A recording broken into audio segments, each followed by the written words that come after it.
Bonjour, c'est Christina pour la lecture du chapitre 29 du Tao Te Ching, le Tao au service de ton bien-être. Sois la bienvenue, sois le bienvenu pour cette lecture aujourd'hui où tu vas découvrir ce qu'il ne faut pas faire. Souvent, le Tao nous invite à comprendre ce que nous avons à faire pour vivre bien et pour faire quelque chose pour notre santé. Autant ici, il nous dévoile ses secrets de ce qu'il ne faut pas faire. Parce que oui, le Tao sait que nous ne sommes pas toujours sages et que, curieusement, il n'est pas si facile de penser à sa santé d'abord. Nous avons tendance à vouloir tout un tas de choses et nous ignorons notre propre besoin dont fait partie le monde. Oui, je ne peux pas me déconnecter des autres êtres et des autres choses. J'en ai besoin pour entretenir ma santé, pour être en bonne santé. Et ça, bien sûr, nous l'oublions très souvent. Autant dire qu'il n'est pas si facile de se faire du bien. Et peut-être tu le connais ça. Peut-être tu sais que oui, il n'est pas si facile de te faire du bien, de penser à ta santé, à ton bien-être, ce qui inclut ce qui se passe autour de toi. J'entends si souvent les gens me dire oui, mais si je fais si je vais changer, si je change quelque chose, je vais heurter les gens autour de moi et je ne veux pas les blesser. Mais bien sûr, il ne s'agit pas de tourner le bouton du genre on-off et de tout d'un coup penser à soi à la manière égoïste. Non, penser à soi, c'est penser à tout ce qui importe. Et l'autre et le monde autour en font partie. Alors, prépare-toi pour cette lecture du 29e chapitre. Ici, je t'ai copié un texte dans, dans la présentation, mais je vais te lire un autre texte, comme ça tu as deux versions qui pourront, à la réécoute de l'enregistrement, t'aider à encore plus percer le mystère de ce chapitre. Donc, assieds-toi confortablement maintenant. Prépare-toi à juste écouter le texte sans chercher à l'analyser, à interpréter, à comprendre des choses extérieures à toi, mais écoute les mots et écoute ce qui se passe en toi.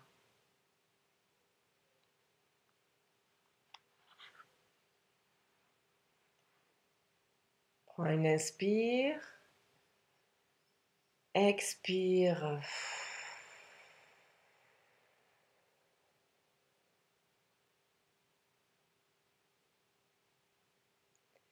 Qui cherche à façonner le monde, je vois, n'y réussira pas.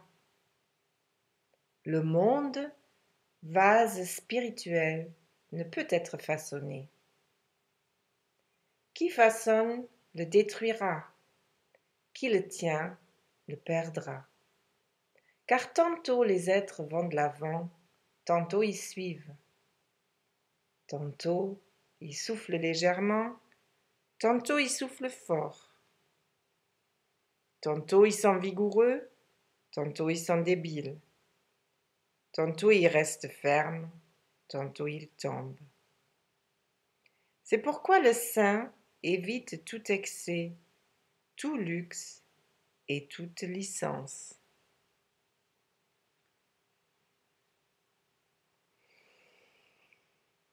Inspire, expire.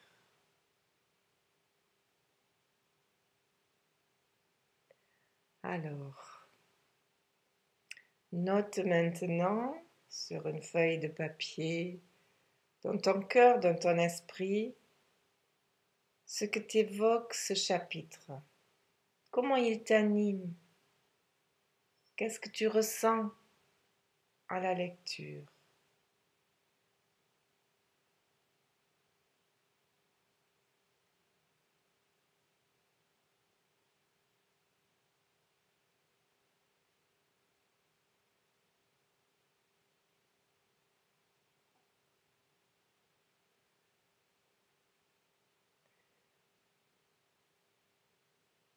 Alors, allons voir.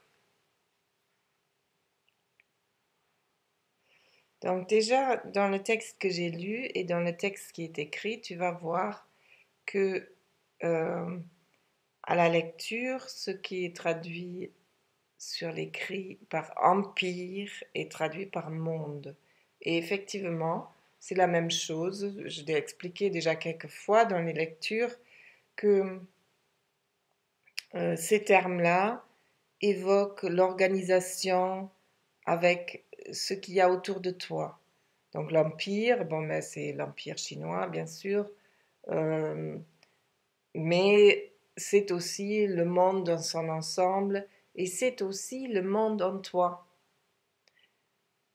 C'est pour ça que nous pouvons partir du principe que ce Tao nous ouvre des portes pour le développement de notre bien-être et de notre santé. Donc l'empire, c'est ton empire. On dit que le cœur, dans, dans, dans les organes, est l'empereur. Et l'empereur, bien sûr, a un empire qui est ton corps, ton être dans son ensemble. Et voilà donc comment nous rentrons dans ce chapitre qui dit « Qui cherche à façonner le monde, je vois, n'y réussira pas. » Si l'homme agit pour gouverner parfaitement l'empire, je vois qu'il n'y réussira pas. Donc, qui veut maîtriser le monde ne peut pas y arriver. Si je veux maîtriser, je vais à l'échec. Pourquoi? Le Tao poursuit, le monde, vase spirituel, ne peut être façonné. Dans l'autre texte, l'empire est comme un vase divin auquel l'homme ne doit pas travailler. Alors dans un texte c'est ne doit pas, dans l'autre ne peut être façonné. Bon, les deux se ressemblent quelque peu. L'un est une injonction qui nous dit ne fais pas ça, l'autre dit c'est de toute façon impossible. Mais ce qui est intéressant dans cette phrase, c'est la question du vase divin ou du vase spirituel. Alors, qu'est-ce que ça veut dire? Le monde vase spirituel. Alors, le vase, en Chine, c'est quelque chose de précieux. Les vases, c'est ce qu'on expose. Il y a des vases de valeur inestimable. Et donc, les vases évoquent quelque chose de précieux et de fragile. Parce qu'un vase peut se casser. Donc, je n'y touche pas trop. Je ne m'en sers pas trop. C'est un objet que l'on expose et qui reste à sa place pour faire joli et pour donner de la valeur à celui qui le possède.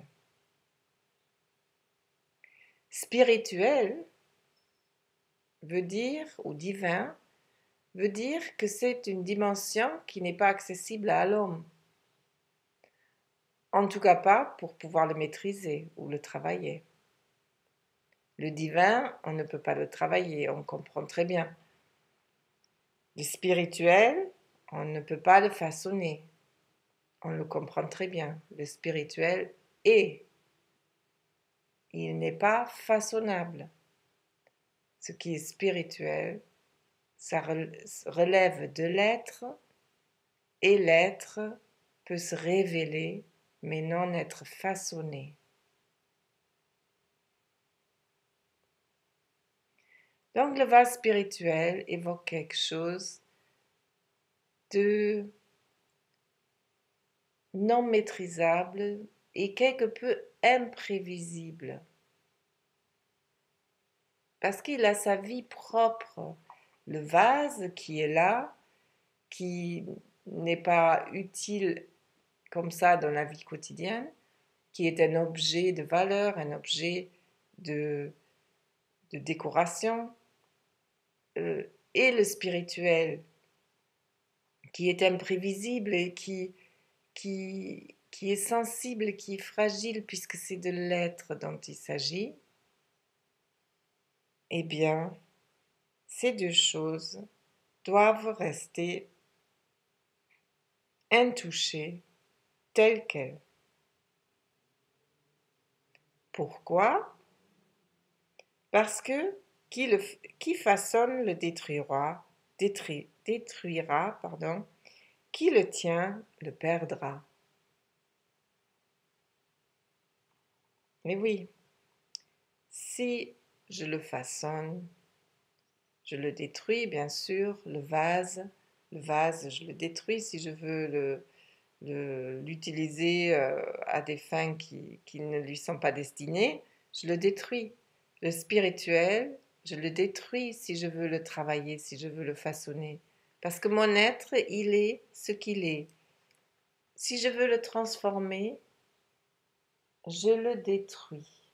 Je répète, l'être peut se révéler, mais ne peut pas se façonner. Donc le travail spirituel, c'est de mettre à jour l'être profond, non de trouver des stratégies pour devenir ce que je veux être. C'est une mauvaise compréhension de la spiritualité. Qui le tient le perdra. S'il veut le saisir, il le perd. Montre la forme insaisissable, parce que le spirituel n'existe que dans l'indicible. L'être ne se laisse pas attraper. Si je peux dire je suis comme ci et comme ça, je ne parle pas de mon être, je parle de ma façon d'être peut-être. Peut-être de mes comportements, peut-être de ma personnalité, peut-être de mes aspirations. Mais je ne peux pas dire je suis comme ci et comme ça en parlant de mon être. Là aussi, c'est une mauvaise compréhension de la spiritualité que de pouvoir dire je suis comme ça, c'est mon être profond. Parce que l'être profond, il n'a pas de forme définie. Il sort de l'informe, il est insaisissable. Et donc, si je veux le saisir, je le perds. J'ai franchi la limite entre le monde sans forme et le monde avec forme, et je perds le contact avec ce qui est essentiel, mon essence. Maintenant, il va expliquer. C'est un peu différent dans les deux textes. Alors, ici, il dit, car tantôt les êtres vont de l'avant, tantôt ils suivent, tantôt ils soufflent légèrement, tantôt ils soufflent fort, tantôt ils sont vigoureux, tantôt ils sont débiles, tantôt ils restent fermes, tantôt ils tombent. Donc, quelque part, c'est l'explication pourquoi il est bien futile de vouloir attraper les choses, de vouloir les saisir, de vouloir les façonner, de vouloir les travailler. Parce que c'est imprévisible et il se passe tout un tas de choses, des choses opposées même.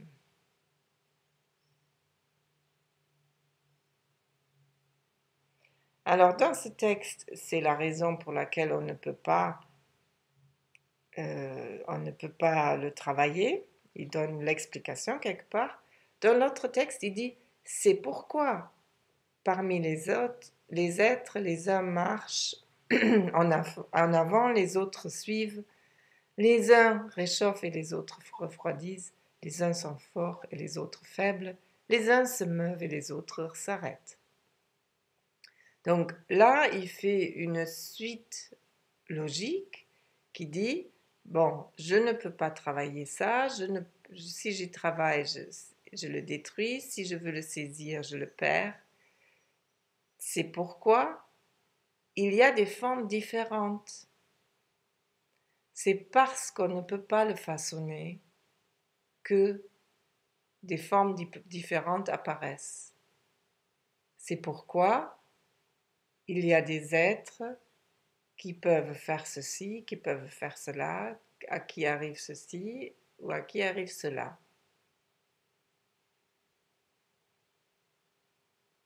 Donc, ça dit la même chose, mais c'est différent. Les Chinois adorent dire ça. C'est pareil, mais c'est différent. Et là, on voit très bien, clairement, pourquoi ils disent souvent ça. Parce que les traductions paraissent un petit peu contradictoires. L'un dit c'est pourquoi et l'autre dit car. C'est pas la même direction. Mais, pourtant, c'est la même traduction et on voit que enfin, c'est la traduction du même texte, je veux dire. Donc, on voit comment les textes laissent des ouvertures de direction, on va dire. Laissent des ouvertures de mouvement. Ça, c'est typiquement chinois. Et ça s'ancre dans la langue chinoise.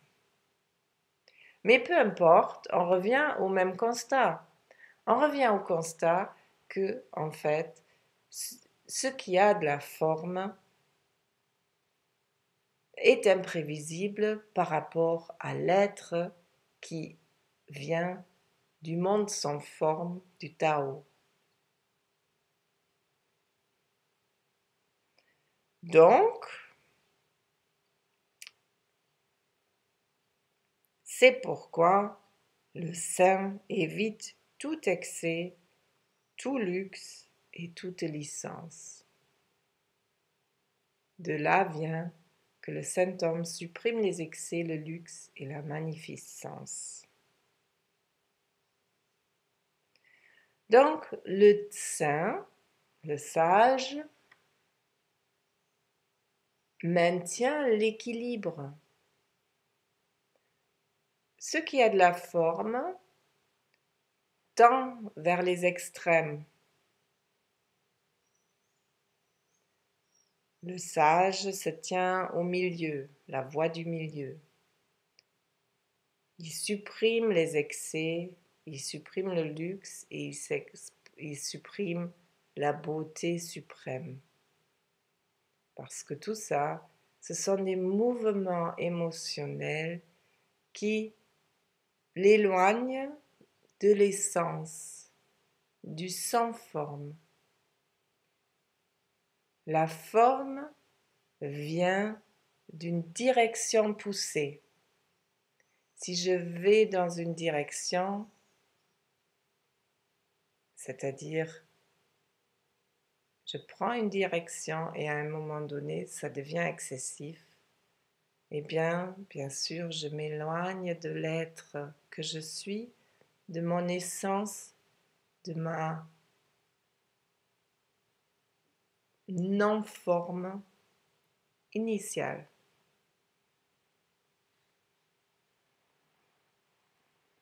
Qu'est-ce que ça veut dire pour toi maintenant, tout de suite, dans ta vie et par rapport à ta santé?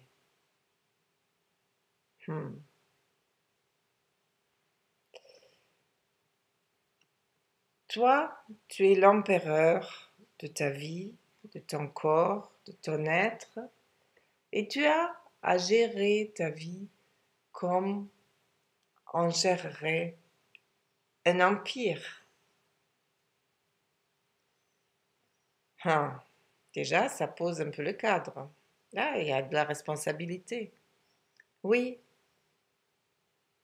pour vivre à partir de ton être, tu dois devenir responsable de toi, responsable entièrement de tes actes, de tes comportements et même de tes pensées. Quand tu seras responsable, tu pourras vivre en bonne santé parce que tu vas maintenir cet équilibre naturellement. Tu vas dire non, ça je ne le fais pas parce que ça c'est pas bon pour moi. Ça nuit à ce qui m'entoure ou ça nuit directement à mon corps, à mon être. Donc l'enseignement ici, c'est le respect profond de ce qui est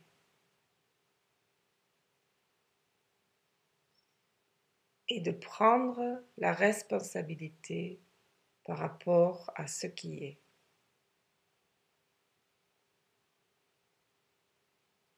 Je t'invite à observer dans les jours qui viennent jusqu'à la semaine prochaine, qu'est-ce que ça veut dire pour toi? Comment ça se passe dans ta vie, cette histoire-là? Observe comment tu peux le comprendre dans ta propre vie.